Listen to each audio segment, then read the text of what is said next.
Well, greetings, everyone. This episode just got better because of some additional guests who I'll introduce in a little bit.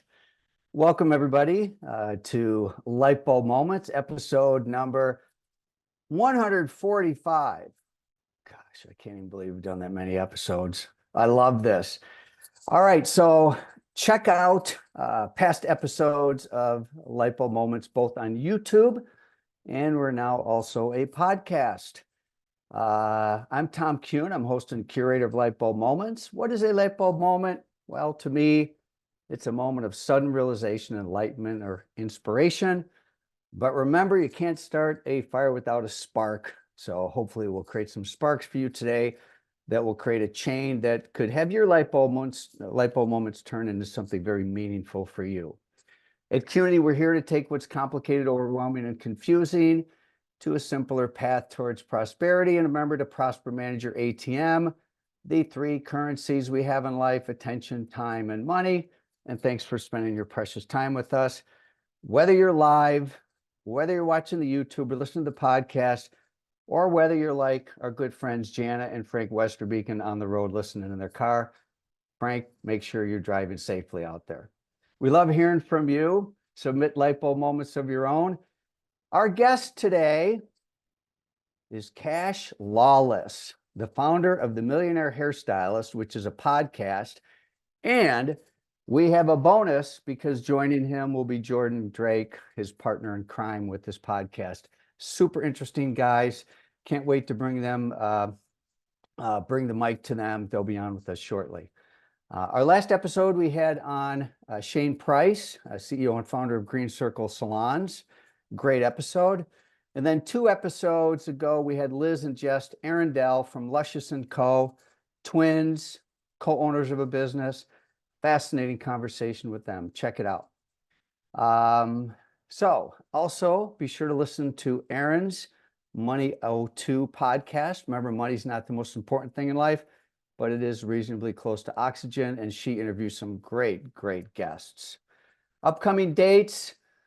Wow, I can't believe this weekend's coming up in Austin. We have a trilogy of events. We have Execution, Growth, and Succession, all happening starting on Sunday. And then we have some other dates for workshops for some of our signature workshops. So definitely you can't make it down to Austin. Check us out or in the Twin Cities or in Austin later in the year for these programs, Execution and Growth. Also, Money SBO is being offered in April and then also in the fall. And I am doing a succession class this weekend, which I'm super excited about. The Phil is coming up and it will be here before you know it. Gosh, we have some exciting announcements coming up with the Phil. Very soon. We have some one-of-a-kind curation to this event. We need to have 1 or 2 more conversations with a significant strategic partner this year. We'll be making some announcements probably next week. We're also launched Circle this week, our curated peer groups, which is a mastermind group that's professionally facilitated, matched, and all of that. And we just started these groups this week, and it's off to just a great start, which we love that. For my lightbulb moment this week, we're going to have a little bit more of a conversation as we've had over the last 3 years since inception about Beauty Changes Lives. And in particular, we've got some time-sensitive dates coming up here. So special guests, we have Megan Hayden from Beauty Changes Lives, which we'll get to you in a second there. And also joining us is Megan Jasper of Gadabout, and Jana, Frank, and Megan, the people at Gadabout have really been sort of way showers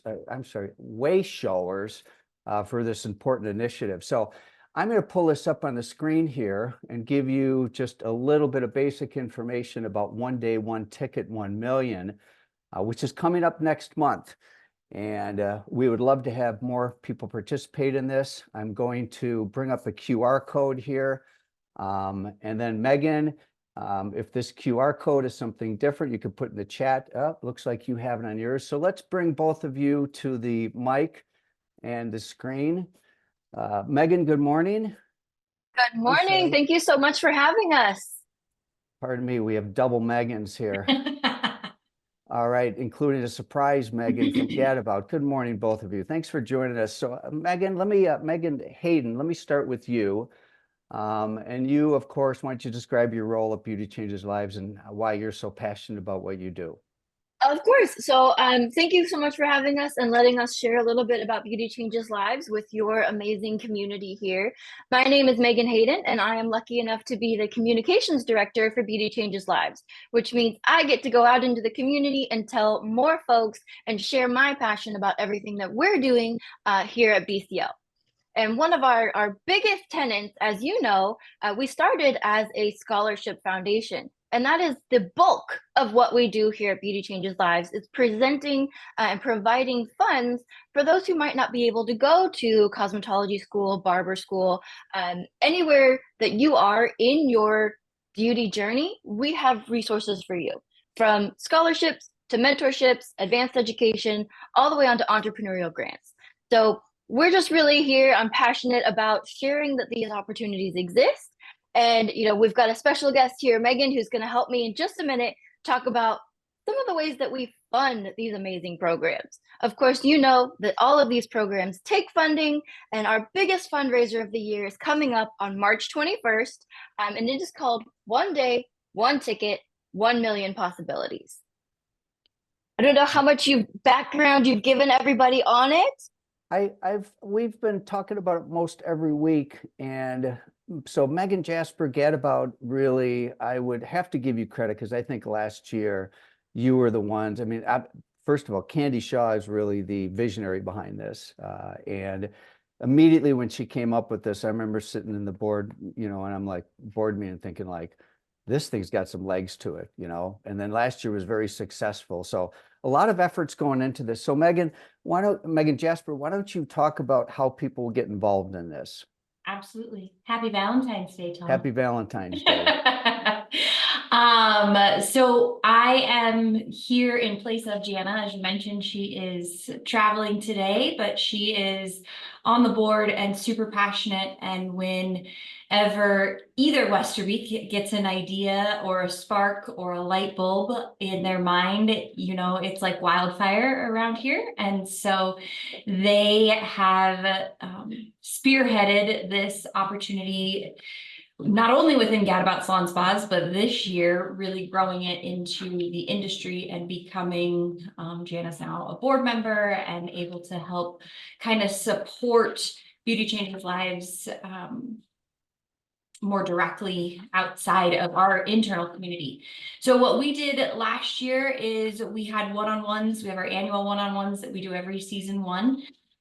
With our technical team, and we encouraged them and invited them during their one-on-one to donate one ticket from their day. So whatever service they wanted to donate, it could be a haircut, it could be a Kerastase treatment, it could be a three-dimensional foil plus a treatment plus a gloss plus a this plus a that, it could be anything they wanted. And they would donate, excuse me, their commissioned portion, and Gadabout would donate our commission, our half, right? So it was a win-win for both. And last year we had, I want to say right around 75% participation. We raised internally about somewhere around $12,000. And so we modeled that again this year and sat down with everybody on our team, including our hourly staff this year. So we included every single person in our company, and we have almost eclipsed 90%. And we currently have about $17,500 pledged. That deserves another light bulb, a light bulb for action, turn an idea into action. That's amazing. Megan, a couple quick questions. One for Megan Jasper again, then Megan Hayden, just kind of give people the download, how to get involved, all of that. But Megan Jasper, just a quick question.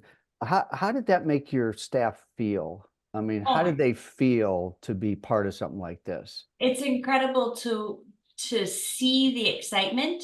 When last year when they were signing up, honestly, they had no idea what they were saying yes to. Our culture, our company is one of yes, and you just kind of do it and figure it out. And our leadership team, they're so excited when they get this idea and they want to move forward. And so everyone says yes, or a little over 75% said yes. And then the day of, so I don't know what day it was last year, but this year will be March 21st. Everybody's wearing their Beauty Changes Lives t-shirts. There's all of this energy around it. Jana and Wiley went to every location and we filmed it. And, you know, we had a potluck that day. We just made it about Beauty Changes Lives, and they got to tell the story time and time and time again for every guest that was in their chair. We encouraged the team not to share with one person, but to share with every person that's the ticket that was donated, so the guests could get involved.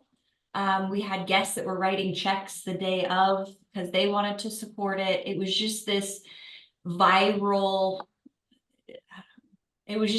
excitement, viral energy that was all about our industry. And so often as a company, you're donating, right? We donate gift baskets, we donate cash sponsorships, we're donating to this community. But this is really the first opportunity that our team had to all come together, to band together, to hold hands, to link arms and donate themselves.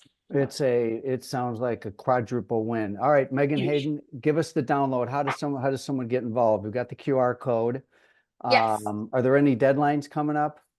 Absolutely. So the actual one-day one ticket is March 21st, which is 321. But in order to get your celebration kit, which includes those awesome t-shirts, includes a door cling and mirror clings, it gives you everything you need for your team to discuss this with their clients all day. To get that in time, you have to register by March 1st. So that's coming up quickly. Everybody, you can use the QR code right here, or I've also put the link in the chat so that you can sign up, learn all about it. There's different package levels, all the way from an individual artist to a small salon or spa team, all the way to a large salon or spa team. And if you need a super mega salon spa team, you can email me directly and we will make sure that you get that as well. But March 1st is the deadline to get the swag in time. All right, we'll do a reminder next week. Thanks to both of you. Before you go, in the interest of Valentine's Day, I have a question for you, okay? So do you still do the cheesy cards like Mary and I still do? Come on. All right. Megan Jasper, yes? Yes. Megan Hayden. No cheesy cards, but I did make about 20 Valentine's Day for my son's school last night. I did give love it. Regan a cheesy Valentine card. Well, that sounds good. It's nice to know I'm not the only one. And you know, this year I purposely picked the cheesiest one possible. So, all right. Thanks to both of you. I so appreciate you being on there. Also, shout out to Jan and Frank, who are really behind this thing. And, 100%. you know, so Megan Hayden will certainly be doing weekly reminders on this because we're, of course, big promoters of this. So thanks to both of you. Thanks, Tom. Thank you. All right, so let's now bring to the camera and off mic, on mic, on camera, on mic, Cash Lawless and Jordan Drake. There you guys are. How are you? Oh, Cash, oh, there he is. We're doing good. Thanks, Tom, for having us.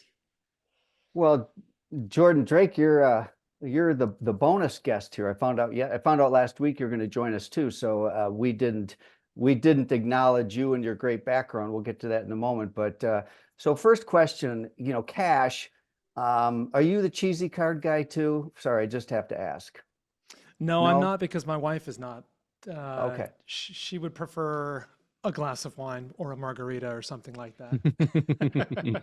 And she'll get it too. Yeah. Yes, she will. Many of them. Well, I had the opportunity to get to know you guys late last summer and into the fall, and we were introduced by Win Claybaugh. And anytime Win Claybaugh introduces people, you pay attention. And he did not disappoint in this perspective. It was great to first meet you, Cash. Well, actually, I think I met both of you at the same time. And so your podcast is Millionaire Hairstylist, and Jordan, you're the host. Okay. And then correct. Cash, you're what's the right word? I sort of just say something and then Jordan says it way better and keeps the show going on. Well, and so you're a dynamic duo, but you're more the face behind the brand, Cash. That's I would very say, fair. right? Yes, absolutely. Okay. All right. but you're a dynamic dyad. And Jordan, I'm going to get to your background. I love being able to talk to guys like you because, you know, it always brings this sort of like fantasy of like film producing and all that kind of stuff. Because what you are, I want to make sure I get it right. You're a working film producer.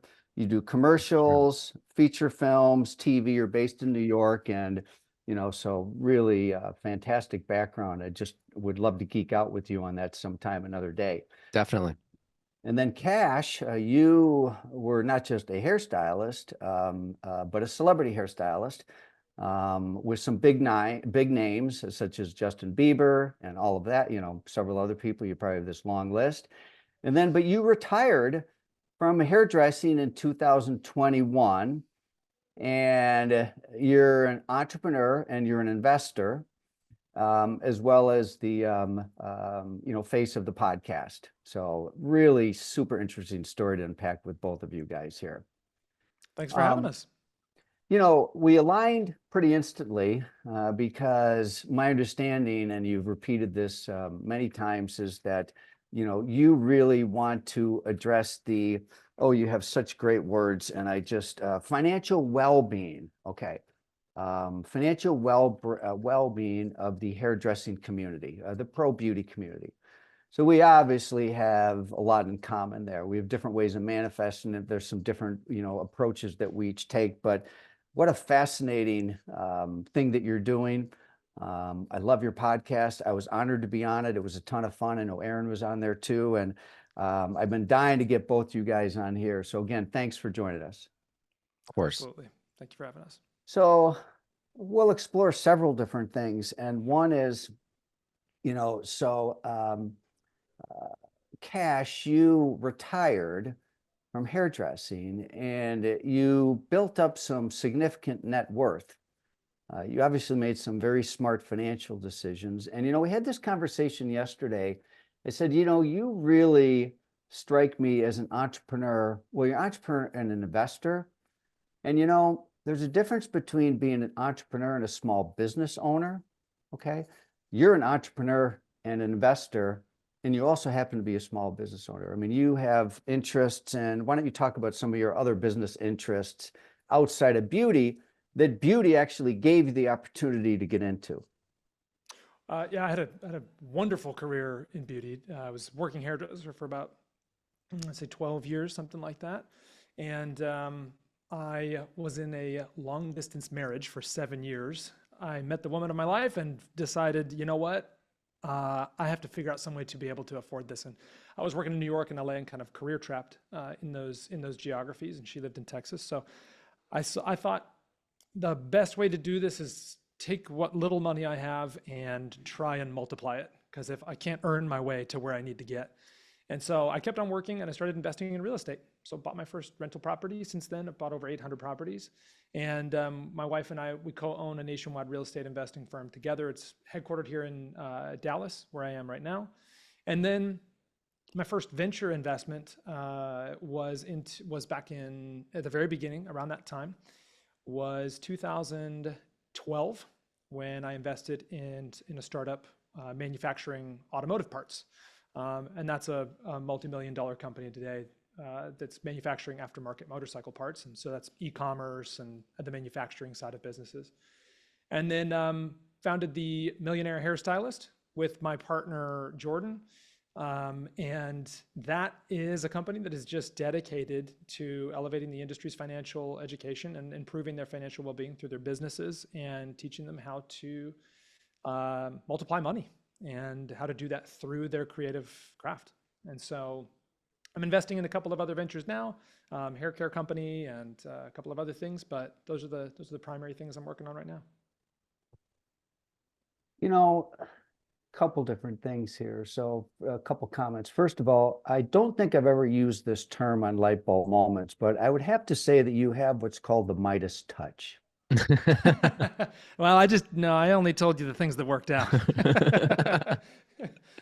There's a lot of other stuff. I had started an electric motorcycle company that didn't work, Moto Operandi, and I started a film company that didn't work. And so there's plenty of things that were that I lost on, and plenty of mistakes I've made investing. And I think it's easy to just hear the stuff that worked out. I'm going to get to Jordan in a moment here, but another comment. So, Cash, I guess it's fair to say you're an example of a hairdresser that made decent money, unlike what much is reported out there. You had me on as a guest to talk specifically about the compensation study and, the perception versus reality. And here we have a reality of someone that has had a great career as a hairstylist, been able to put some money aside, invest smartly. And I want to congratulate you because we need more stories like this, because the narrative is not always the story. So congratulations. And I'm super excited about what you've done in life. And, it's great to have you on as a guest. We're going to keep going here. But Jordan, how did you get involved in all this? I met Cash over a decade ago, started as a friend through mutual friends. At a certain point, I was paying him to cut my hair. And that was quite exciting to have someone who was cutting Justin Bieber's hair and also my hair. And we would spend many hours together talking as during these cuts and spending time together as friends. And meanwhile, I left a 7-year career in marketing to work in the film industry, realized I didn't want to spend my life selling Frito-Lay potato chips. I wanted to try making films that I believed in. And so I went to the bottom of that ladder, literally, as an intern and as a production assistant, climbed my way up through that industry. And at a certain point, as we were in sort of the throes of COVID and the industry was for the most part shut down, I made a list and I said, who are some of the people that I would love to work with? And Cash was on that list. And I called Cash and I said, Cash, you are cutting celebrities' hair. You're flying all over the country. And this is what he was doing at the time. This is 2021. You're cutting all these people's hair. And you're investing in real estate in Texas and you're running this e-commerce business. We should make a reality show about your life. We talked about that for about 15 minutes and realized pretty quickly, okay, that may not make the most sense. But what would make sense would be to take what Cash has learned from becoming a millionaire as a hairstylist, which he did, and then understanding how he then made other investments and built other businesses and the concepts and the structures and the methods used to do that, and share that with hairstylists, because that's what was happening to Cash. If I can speak about him here, as in his story, is people were coming up to him on set saying, hey, how are you buying property? Like, how are you getting involved in real estate? How are you able to have this life beyond the chair, like as we like to say? And that was the origin of the Millionaire Hairstylist. So I still work most of my life in film. And this is a sort of a side vocation and side effort that Cash and I have been building over the past few years, and it's been an extremely rewarding experience building this community. Cash, why is it important to you to address the well-being of fellow hairdressers? It completely changed my life. I mean, like Jordan said, the shift in my mind happened when I started my career. I would look at everybody and think, gosh, they have so much money. They're doing so many amazing things. And I was so broke, and I was in New York City. And then over time, what I learned was they just looked like they had a lot of money. And so I started picking up bad habits, and I started acting like I had the money that they had. And turns out nobody had any money. And I was like, when it started to, I started investing in properties, and I was investing in properties from set. So I was calling and negotiating deals and closing on houses and working with contractors across the country as I'm traveling. And people are like, what are you doing? What are you? So as I explain things, people will be like, hey, so I'm a little worried because I've been doing this for 25 years and I've got X amount of money and I'm terrified that, like, I've been a freelance hairstylist, a makeup artist. I've been a freelance photographer. And all this time, I thought everyone was just crushing it financially. It just looked that way. And so when I woke up to, like, whoa, there's actually a huge need for a greater degree of financial sophistication in this realm of creatives. Because the people I was working with are fellow hairstylists, makeup artists, photographers, digital techs, like, these are all creative people with creative professions. And so I thought, you know what? Well, why don't I just share what I've learned? So we started sharing that on Clubhouse. We were like, hey, let's just see if people are even interested in these topics. Maybe it's going to bore them to tears. And we grew quite a little following. And so we thought, let's just share it through a podcast. We created some courses and tried to share financial education in an organized manner. And it's been a really, really, really incredible journey connecting with all these people and watching them go from, like, 6-figure to 7-figure experiences. Like, in a little room with us as we're kind of coaching people through stuff. So it's really, really cool. You know, I've reflected on what you do and area you focus on, and also what we do here at Qnity with our financial curriculums. And what I really love about what you're doing is a lot of what we teach in our Money EDU for students or Money Pro for professionals is the basics. It's the foundations, you know, meeting them where they're at in a simple and visual approach, and really giving them a very, very strong foundation of, you know, financial education. Where we kind of drop off is in many cases where you come in. So if someone's really mastered the fundamentals and now they're in a save mode and they really want to be very aggressive in terms of their earnings and they want to go beyond the basics and ultimately build wealth. And I love that you get into that and create this path for someone to get beyond the basics, but now move up into a, yeah, I mean, you can develop significant liquidity with smart decisions. Is that a fair statement? Yeah, I think, yes, you can. Yeah, you certainly can. And I really do think it's the foundation of it is just with a little bit of education, you can feel a lot more confident. And with that confidence achieved through competence, you start making consecutively better decisions. You're more confident to take on the necessary risk to get rewards. All great rewards are accompanied by some level of risk, whether it's a relationship or an investment. And so I think there's two things that are really, really important, you know, before you do that. You got to know where you are and you need to know who you are. And from there, you can start learning strategies and understanding money. And it's a lot less complicated than the financial industry has made it out, made 100%. all of us to believe by over financializing everything. Jordan, you know, you know, you've sort of got the bug here. You bit the bug here a little bit in terms of the beauty industry. You've got your heart into this too, huh?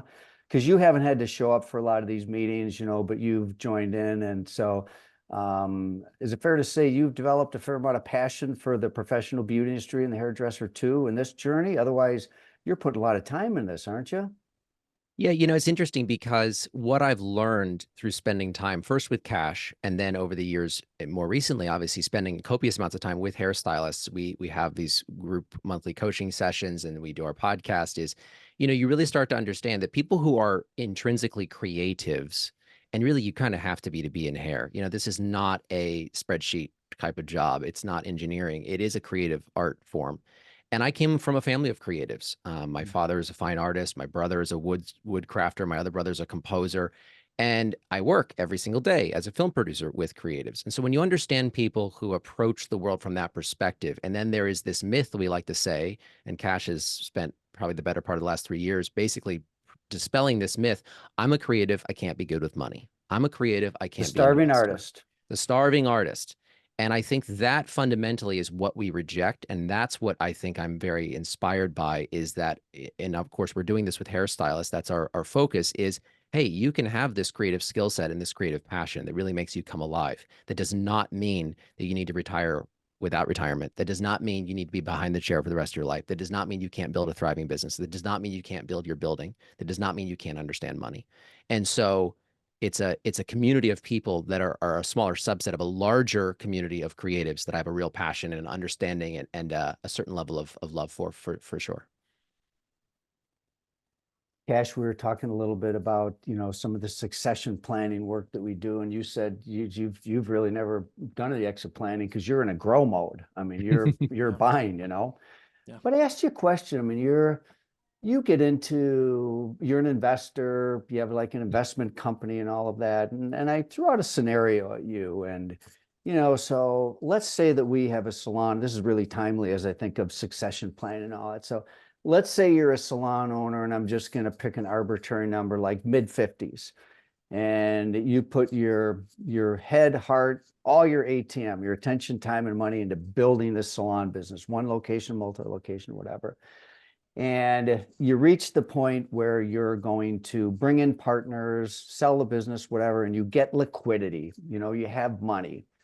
And now obviously that gets into a whole thing of financial planning or whatever. But what insights do you have as a salon owners getting to that point? And there's hope that they'll get a check, you know, Where do you go with that? I think the first thing and I can only speak for myself, I can't give financial advice, but the first thing I would be thinking about is, where am I? Like I talked about earlier, where am I and who am I? I always start with where am I? And we use a roadmap called the 3 phases of wealth. So in the 3 phases of wealth, what we call the first phase is maximize earned income. So you want to build up the highest earned income you possibly can. So let's assume this person did that. And then there's the second phase, which most people skip in wealth building, and that's invest in growth assets. So you want to buy things that grow in value and put money in your pocket. So you want to own or control things that put money in your pocket and grow in value. And the third phase is, once that has grown to a significant amount of wealth, you want to allocate to passive income, because then you want to replace your income that you earn and then maybe get a lot more flexibility in life. So the age that you mentioned was the critical defining factor of the primary decision here. And so I would have to assume that this person, I'll have to assume a lot about this person. They're making their first exit. They're going to get their first windfall. Did you put a number to it? Let's say it's $500,000. $500,000, okay. They're 50 years old. So I'm going to assume that they already have other investments. They've already been investing into other things. So this is not the only thing that they have. But so the probably first thing, the primary. Probably the primary. Primary for sure. Yeah. The largest slice of the pie. Yes. Okay. Yeah. Yeah. Okay. Largest slice of the pie. Yeah. First thing I would figure out is, do I want, so now that I know where I am, so on this, what I'm looking to do, we're going to assume that this person is probably going to be looking for some form of passive income to be produced from this. So then, if they're not looking for growth assets, which typically are accompanied by a little greater risk, and you're looking for faster growth through equity gains and all of that, they're looking for a vehicle to put their money into that probably is going to fit some criteria. And I would imagine that this is where an investor's criteria comes in. So you get a pile of money, you get some money.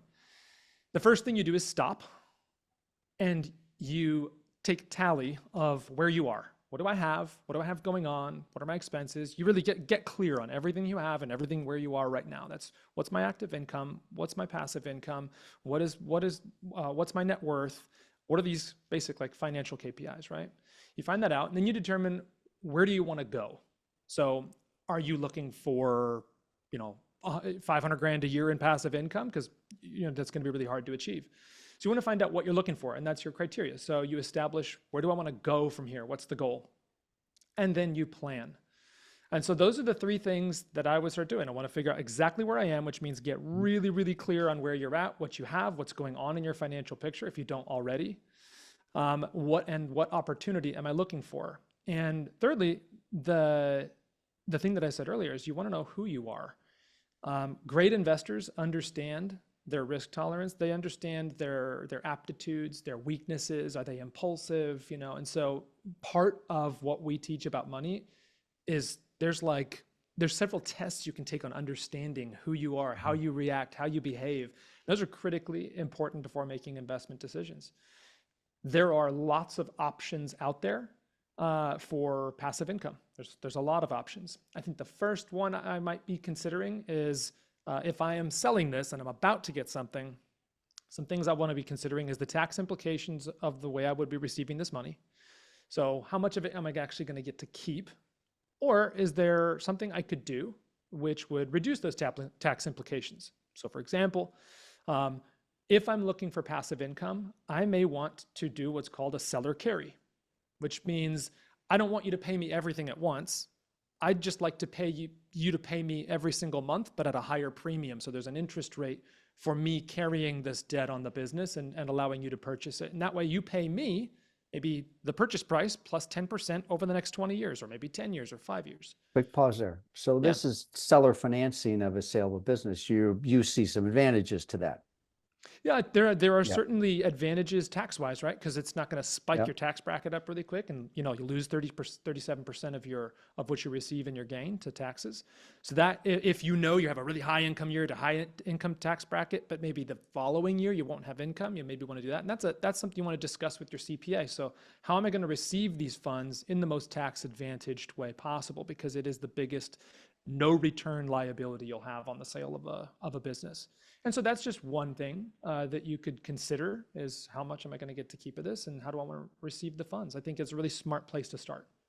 Let's spend just a quick second, and I'm going to move the conversation into some other areas in a moment here. But, and as you said, you're not a financial advisor, you're an educator, and some of this is going to be basic stuff to people in terms of build a plan and all of that. And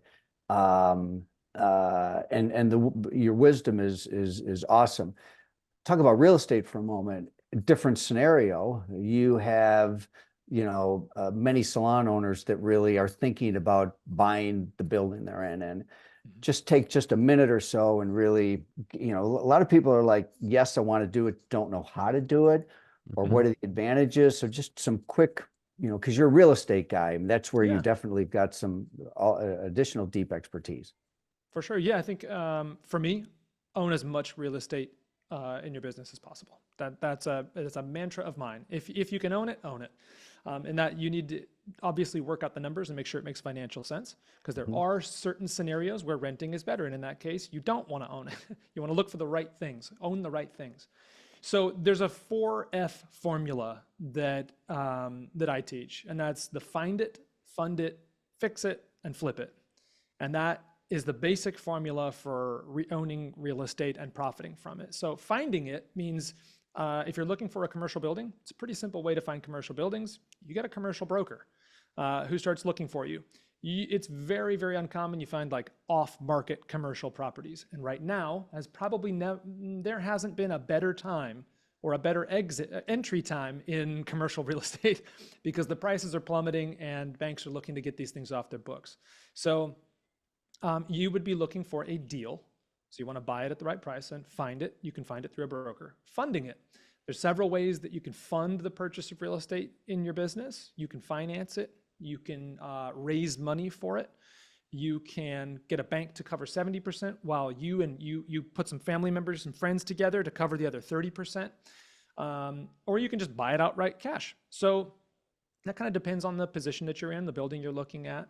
So funding it, there's several options. Most of those include a relationship with a bank of some kind. So typically the bank on commercial loans, they're going to cover about 70% of the purchase price or the value that you're purchasing for.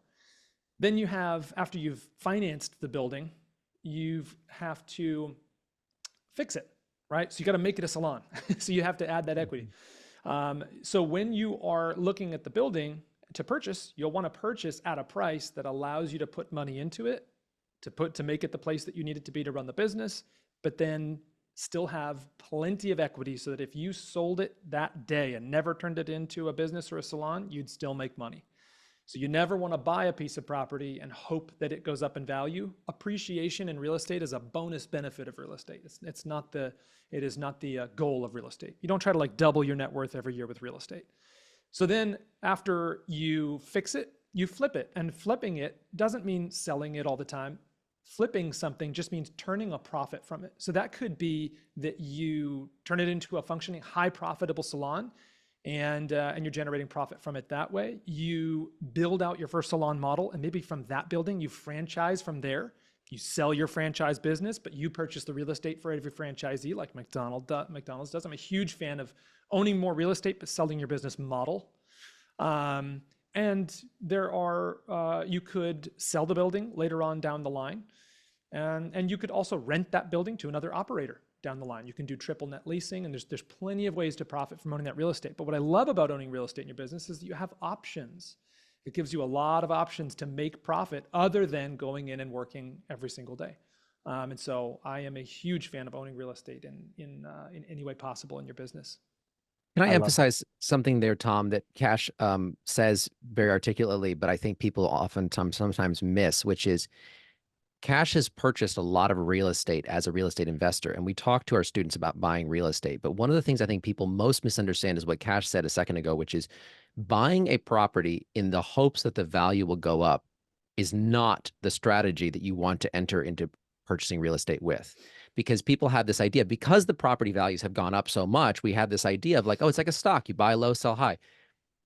But what happens is then people go and they buy things at retail prices, what they cost right now to buy, and then they're just hoping the price is going to go up. And Cash, what I've watched him do as a partner of his, and then of course because of that, I'm sort of tangential to the other businesses that I've watched him run, and particularly in real estate, is Cash spends the majority of his time looking for underpriced property, undervalued property that is worth 100 that he can buy for 50. Maybe it's a foreclosure. Maybe there's a tenant that needs, there's lots of situations. We can get into the details of how that happens. And then obviously, as we said, in commercial real estate, that's an opportunity that a lot of people may have because so many people are underwater on their commercial properties.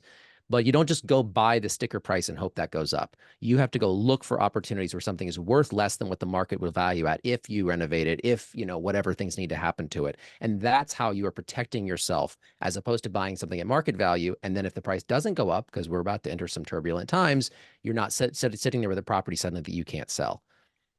I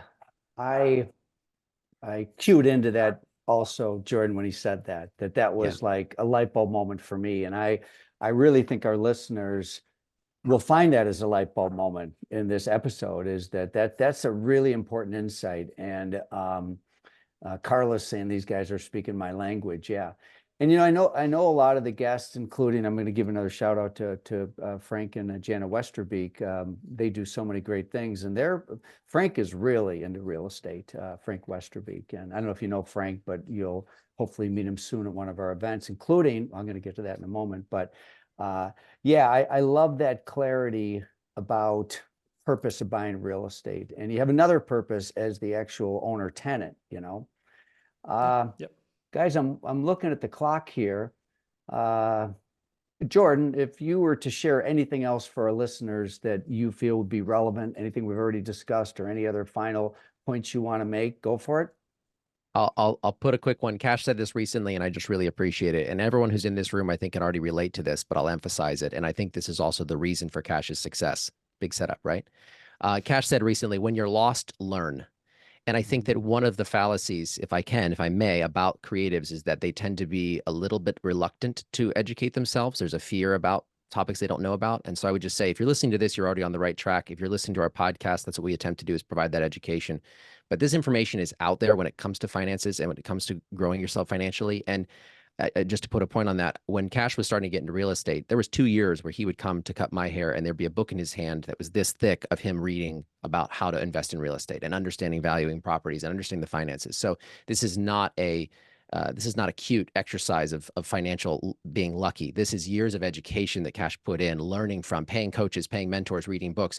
You have to do that. And it's worth it. The ROI on that is substantial, but it takes that time that you have to put in. I've watched Cash every morning put 3-4 hours in of education, even today, on the things he's trying to do. So make that your North Star, what you're learning, and allow your actions to come from that, as opposed to, what do I do? It's like, no, go learn something, go educate yourself. And that's how you'll make wise investments and wise decisions with your money. Yeah, that's kind of a great closing there. When you're lost, learn. Yeah. That's Cash. That's all Cash. Yeah, that's I've been lost many times. I wrote that one down. And, for those of us that are in the education industry, that provides a lot of hope, because I do believe that learning is the key to taking a light bulb moment and doing something with it. It's Absolutely. One thing to have a light bulb moment to be into real estate, but then to actually have the rigor and discipline to go in and say, hey, I'm lost and I'm going to learn and I'm going to be super committed. So Millionaire Hairstylist, Carla, is the name of their podcast. Cash, your partner had a bit of a zinger there. Do you have anything else that you want to close with? It's not fair to follow him up with his public speaking skills. I would say you do just fine, Cash. He does way better than he gives himself credit for. I think, and this is a new thing for me, a very new thing, and something that has changed my life. As an ambitious entrepreneur and investor, I've taken some risks in life. And I mean, I read in one of my journals from like over a decade ago, I don't know, 14 years ago, something like that. And I wrote, I have no money to buy a bed. My back hurts. I've spent every dime I have on real estate. And I would say, as I speak with creatives, as I learn from creatives, as I'm in the room from creatives, I mean, we get DMs from them, messages, and I've spent a decade working side by side with creatives. They can be a little risk averse, and for completely understandable reasons. And this goes back to kind of what Jordan says. When you learn, all it takes is a little bit of education, and to gain that competence, and with competence comes confidence, and with confidence, things don't seem as risky anymore, right? It doesn't seem as scary anymore to make an investment, to buy your building. And it's almost the number one thing I see holding people back from financial success is a fear to make a move. Mm-hmm. And so if you're scared, start learning something, start gaining that competence. It fills you with confidence. Take a step forward. You're going to have to take some risks. And I think being able to take some risks, some calculated risks with a little bit of education, can teach you so much about yourself. And typically it winds up being like, okay, I did it. I stepped forward. Okay, I did it. Step forward. Don't be scared of taking risks. It was the number one regret in a Harvard study that they did, Harvard Business Journal did, of aging and dying people, that they did not take enough risks. So I would say it sounds like bad advice, but muster up some ability to take some risks. And that would be what I would encourage people to do. Let's give these two gentlemen a big virtual round of applause. Don't go anywhere. I have to get something off my shelf here. Stay there. Give them a shout out in the chat, everybody. I'll be right back. Thank you, everyone. If anyone is clapping, we can't hear you. I can see the hearts, and I see hearts. Yes. Some nice things in the chat. Thank you, Marty and Susan and Lisa. We appreciate you. What's that, Tom? Welcome to our brain trust. You will soon be getting $1 million light bulb. Amazing. So thank you for being a guest of Lightbulb Moments. Give these guys a virtual round of applause. Thank you, some guys. Great shout outs. Gentlemen, you got it on your calendar. I'm going to hold you to it. May 19th. Cash, it's an easy drive over to Austin for you. It is. Jordan, I hope you can make it too, because I got some friends' houses I can crash. So let's do it. Crash at Cash's, and it's May 19th. Celebration of Lightbulb Moments. We're going to honor all of our past guests, including both of you guys. We're going to have a hell of a night. Awesome. I've started to seed in our theme this year, which is a black and white night. And we have some really cool stuff going on May 19th. So hopefully everybody will get to meet you guys in person, including myself. That's right. Yes. Got to connect those dots. God, yes. That's weird that we haven't met in person. That is very strange. All right. Well, listen, Screens I love what you guys are doing, and it's a great share. And from the very beginning, we developed a very warm relationship, and that's nothing is only going to continue.